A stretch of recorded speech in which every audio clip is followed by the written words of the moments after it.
Namaskar.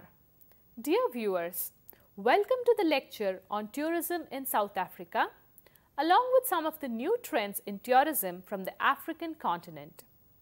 This episode is divided into 5 segments. First, introduction to tourism in South Africa. Second, tourist attractions and activities in South Africa. Third, national parks and wildlife safaris in African countries. Fourth, emerging safari destinations in Africa, and fifth, guerrilla tourism.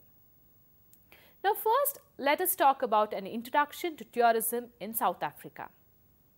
South Africa's pleasant climate for the whole year, scenic beauty, outdoor recreation, rich culture and history, modern infrastructure and value services for money have made this country perfect destination for leisure and business travel. South Africa offers truly diverse tourism products, those unique to this land like Kruger National Park, Robben Island, Cape of Good Hope and modern city centers. South Africa is also famous for sports tourism, which has venues for several sports activities. South Africa successfully hosted number of world's biggest sports events like ICC Cricket World Cup, Football World Cup, which attracted millions of tourists to this country. Facts and figures about South Africa. Capital city, Pretoria. Largest city, Johannesburg, Cape Town, Durban, Pretoria and Port Elizabeth. Area, 12,21,037 square kilometers. Population, 51,19,645 according to 2014 estimation.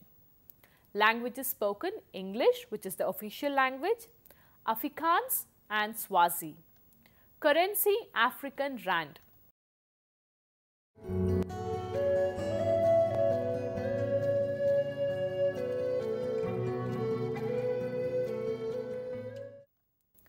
Coming to the tourist attractions and activities in South Africa. Kruger National Park. Kruger National Park is one of the largest game reserves in Africa. It covers an area of 19,485 square kilometers, that is 7,523 square miles in the provinces of Limpopo and Mpumalanga in northeastern South Africa, and extends 360 kilometers, that is 220 miles from north to south, and 65 kilometers, that is 40 miles from east to west. The park boasts more species of mammals than any other African game reserve, which includes the Big Five, cheetahs, giraffes and more. Unlike most other safari parks, Kruger is a self-drive destination with an excellent infrastructure.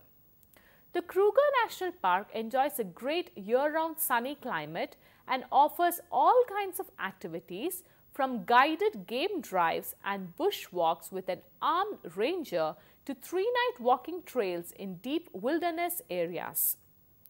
The Kruger National Park gets over 1.4 million visitors a year. Next is the Blyde River Canyon. Blyde River Canyon is the second largest canyon in Africa after the Fish River Canyon, although it is much greener due to its lush subtropical foliage. Walking treks through the rich diversity of flora and fauna, Phil Canyon offers views of magnificent escarpments, waterfalls and ancient geological phenomena. The pinnacle is a single quartzite column rising out of the deep wooded canyon, and the 3 rondavelles, also called 3 sisters, are 3 huge spirals of dolomite rock rising out of the far wall of the Blyde River Canyon. At the meeting point of the Blyde River, which is the River of Joy, and the Trier River, River of Sorrow, water erosion has created one of the most phenomenal geological phenomena in South Africa. Robben Island. Robben Island is a UNESCO World Heritage Site. It lies in South Africa's Table Bay only 4.5 miles, that is 7 kilometers from Cape Town's beaches, in a rather spectacular physical setting. This island was famous as a place of imprisonment, banishment and isolation for some 4 centuries. Robben's Island most poignant period was the late 20th century, when the facility was used as a maximum security prison for political prisoners of South Africa's apartheid regime. Beginning in 1962, black, Indian and mixed race inmates were held here, including most famously future South African President Nelson Mandela. The tiny 1.9 square mile by 5 square kilometer island is an indelible part of South Africa's history. This Robben Island was used for the shooting of a movie called Invictus. Wild Coast. The Wild Coast is an unspoiled natural treasure. The Wild Coast in South Africa stretches along the Eastern Cape Province's northern coastline. This strip of coastline, which reaches from the Tamvuna River in the north to the Great Key River in the south, is an untamed wilderness. It offers incredible views of the dramatic coastline, jagged cliffs, sheltered bays, wild beaches and rolling hills and valleys. The Garden Route. The Garden Route is a mix of modern golf courses, ancient forest, secluded artist communities, retirement estates, modern malls, craft centers, mountain hideaways and beach holidays. The main arterial highway through the Garden Route in South Africa, a highlight on most visitors' itineraries, is the N2 stretch running from Heidelberg in the Southern Cape to Storms River village on the Eastern Cape border. Soweto. Trend-setting Soweto is famous for local eateries, music venues and pumping nightclubs. Soweto has everything which a new generation wants. Passion for football is also very infectious. Tourists can enjoy the local football matches in Soweto. There are also many struggle sites in Soweto, like the Hector Peterson Memorial, Orlando High School, whose students were among the catalysts in June 16, 1976 Soweto uprisings. In Soweto's oldest suburb, Orlando, on Vilakazi Street, is the Mandela House, now a museum, and nearby the former residence of Archbishop Desmond Tutu, making it the only street in the world where 2 Nobel Peace Prize winners once lived. Table Mountain. Table Mountain is the South Africa's most famous landmark. The park is globally recognized for its biodiversity and contains truly unique fauna and flora. The park encompasses the Table Mountain chain, stretching from Signal Hill in the north to Cape Point in the south and the seas and coastline of the peninsula. The Table Mountain aerial cableway was the solution to arduous walk and climb to the top. Since its opening in 1929, more than 22 million people have taken the trip to the top of Table Mountain. At the upper cable station, you will find a restaurant and a curio shop as well as a network of footpaths to explore the tabletop. The Winelands. The Cape Winelands, origin of some of the world's most popular wines, is a premium Western Cape visitor attraction. South Africa's winelands stretch from the Cape Overberg in the southwestern Cape through the Little Karoo and the west coast into the adjacent province of the Northern Cape. There are also wine farms in the Free State, KwaZulu-Natal and even Gauteng.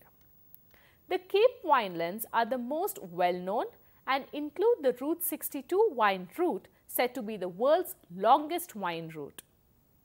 Most Cape wine estates are characterized by classic Cape Dutch-style buildings and massive vineyards with picturesque mountains as a backdrop. Wine tasting, wine-making tours, excellent cuisine and magnificent scenery collectively create an irresistible attraction for international and local travelers alike.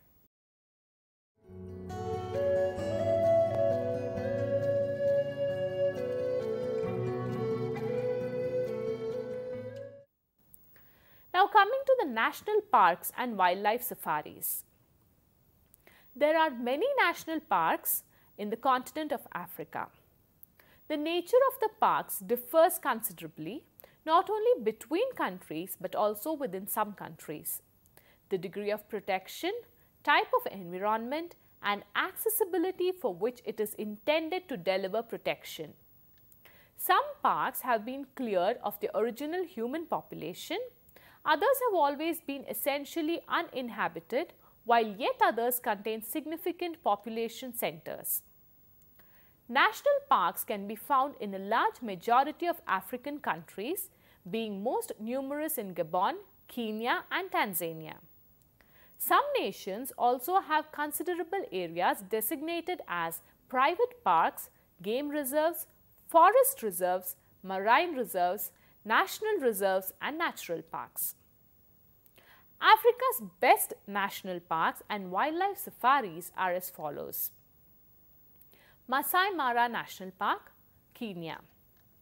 The Masai Mara National Reserve is widely considered to be the greatest game park on earth.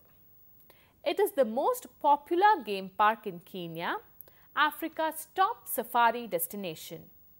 Masai Mara is the perfect safari destination, the real out-of-Africa scene of endless savanna plains teeming with wild animals. In their language, Mara means mottled, perhaps a reference to the play of light and shadow from the acacia trees and cloud-studded skies of the vast grasslands. One of the main highlights of visiting this legendary 1,800 km² wildlife reserve in East Africa is the Great Migration. Encountering the local Maasai tribes in their bright red robes is another highlight of visiting Masai Mara Reserve. Next is the Serengeti National Park in Tanzania. Serengeti National Park in northern Tanzania is a classical safari destination, home to some of the biggest population of mammals in the world. The annual wildebeest migration is also one of the major attractions in the pristine Serengeti Park, covering 15,000 km² of endless plains dotted with lone trees. Every year from December to July, vast numbers of hoofed animals migrate across the Serengeti ecosystem, moving between Masai Mara and the larger Serengeti Park, which share unfenced borders. Activities in Serengeti National Park are hot air balloon safaris, walking safari, etc. Large wildlife populations inhabit Serengeti, with the animals themselves being robust. The big five of Africa are found in plenty here, with an abundance of lions to be seen. Serengeti is actually considered to host Africa's largest population of lions. To follow the wildebeest migration, the best time to go is between December to July, and to see the predators, the best time is from June to October. Chobe National Park, Botswana. Chobe National Park in northern Botswana is home to some of Africa's highest concentrations of game, with the region boasting the largest continuous elephant population in Africa. The 12,000 square kilometers Chobe Park covers a diversity of ecosystems ranging from arid plains and dry channels to fertile grasslands, dense woods and watery swamps. From its northeast entry gate, it is less than 100 kilometers to the Victoria Falls and Livingstone. Chobe Park is known for its excellent game viewing boat cruises along the Chobe River. In the southwestern area of Chobe lies the Savuti Marsh, hosting some of Africa's highest year-round concentrations of wildlife, especially predators and elephant bulls.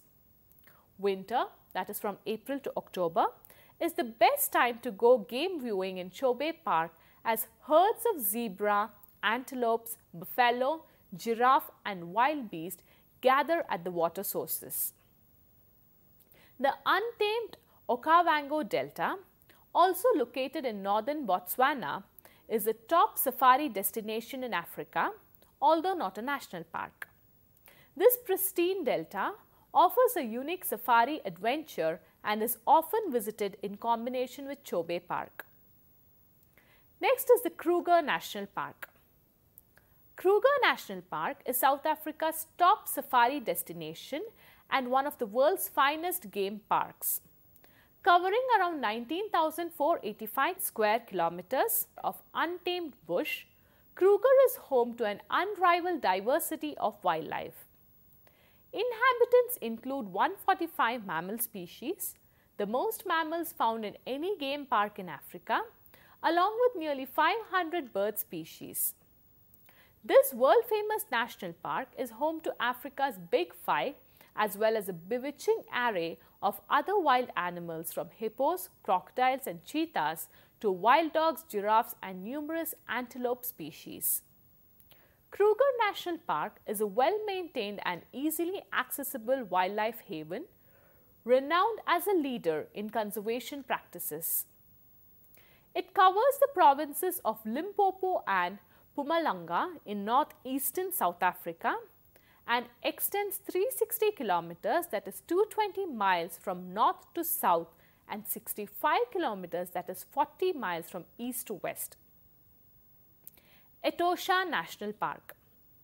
Etosha National Park is Namibia's top game park, regarded as one of the best national parks in Africa. This unique national park covers some 22,270 square kilometers of wilderness in northern Namibia and is centered on the stark white Etosha Pan with its dancing mirages and wide horizons. Etosha Park is home to some rare and unusual wild animals as well as the Big Five of Africa, boasting the tallest elephants on the continent. After good rains, this cracked clay land transforms into expanses of blue-green algae, thick woodlands and lush grasslands, attracting plenty of game and birds, including thousands of flamingos and water birds. Common wildlife sightings include rhinos, giraffes, elephants, lions, a variety of antelopes and even cheetahs and leopards. Winter is the ideal time to go game viewing as the vegetation is sparse and animals congregate at the watering holes. Kavango Zambezi Transfrontier Conservation Area. Kavango Zambezi Transfrontier Conservation Area, also known as KAZA, is situated in a region where the international borders of 5 countries converge. It includes a major part of the upper Zambezi Basin and the Okavango Basin and Delta. The zone includes the Caprivi Strip of Namibia, the southeastern corner of Angola, southwestern Zambia, the northern wildlands of Botswana and western Zimbabwe. The center of this area is at the confluence of the Chobe River and Zambezi River, where the borders of Botswana, Namibia, Zambia and Zimbabwe meet. It will incorporate notable sites such as Chobe National Park, Hwange National Park and the Okavango Delta in Botswana and the Victoria Falls. The initiative was created in cooperation with Peace Parks Foundation and the Worldwide Fund for Nature. It developed from the Okavango Upper Zambezi International Tourism Initiative (OUZIT) and the Four Corners Transboundary Natural Resource Management. On 24 July 2003, the ministers responsible for tourism in Angola, Botswana, Namibia, Zambia and Zimbabwe met in Katimo Mulilo, Namibia and agreed the vision for the KAZA TFCA initiative. In July 2006, SADCs endorsed the KAZA TFCA as a SADC project and on 7th December 2006, the Ministers of Environment and Tourism of the 5 partner countries signed a Memorandum of Understanding at Victoria Falls, Zimbabwe, providing for work towards the establishment of the CASA TFCA. In November 2014, Zambia and Zimbabwe introduced a common CASA visa. Angola, Botswana and Namibia are expected to join the scheme in the future. The dominant wildlife protected in this area are African elephant, population estimated some 250,000, cheetah, listed by the IUCN as vulnerable, African wild dog, wattled crane and Nile crocodile, all listed by the IUCN as endangered.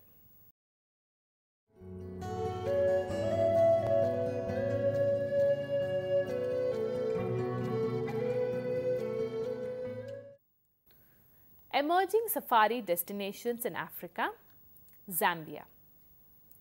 Liuwa Plain National Park, Kafue National Park, Mosi Oa Tunya National Park, Sioma Gwezi National Park.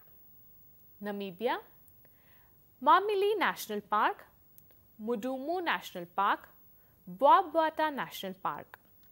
Botswana, Chobe National Park, Makgadik Gadi National Park, Saipan National Park, Moremi Game Reserve.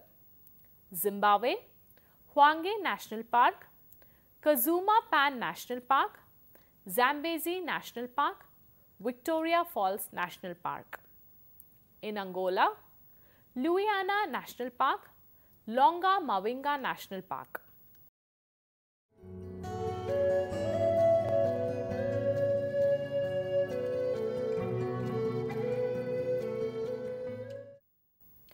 Now let's talk about gorilla tourism. Gorilla tourism is mainly famous in countries like Uganda, Rwanda and Kenya. The protection of mountain gorilla had seemed more and more difficult as people used to fight with them for protecting their crops, deforestation, encroachment of natural habitats of mountain gorilla. Due to all these factors, mountain gorilla were at the verge of extinction in Africa.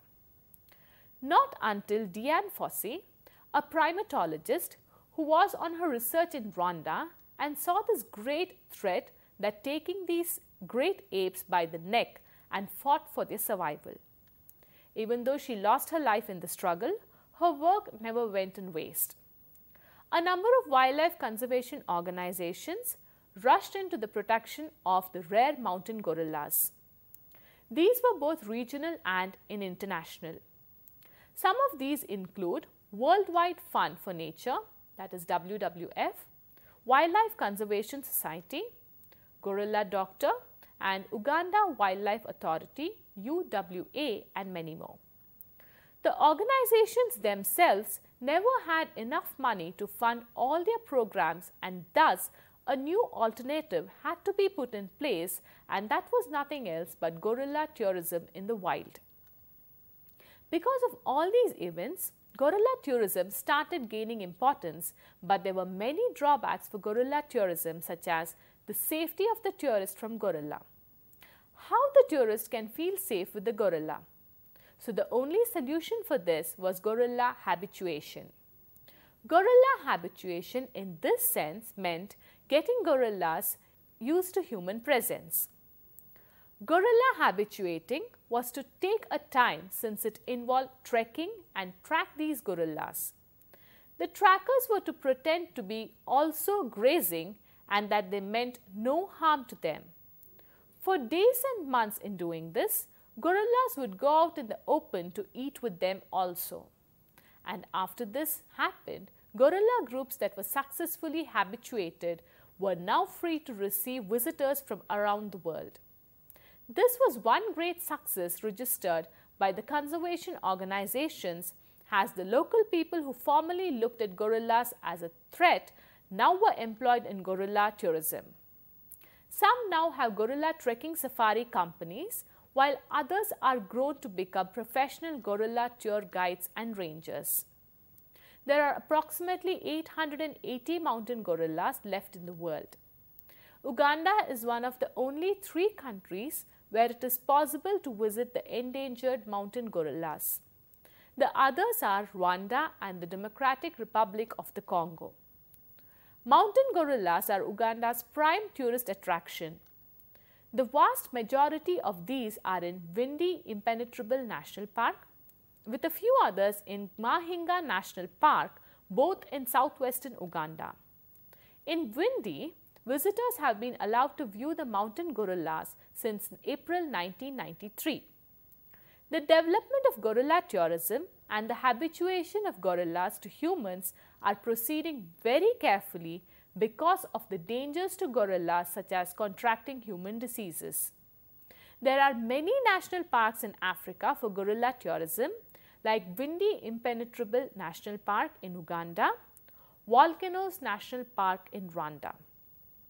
And the number of tourist arrival for gorilla tourism is increasing day by day, and gorilla tourism is part of every other itinerary in countries like Uganda and Rwanda.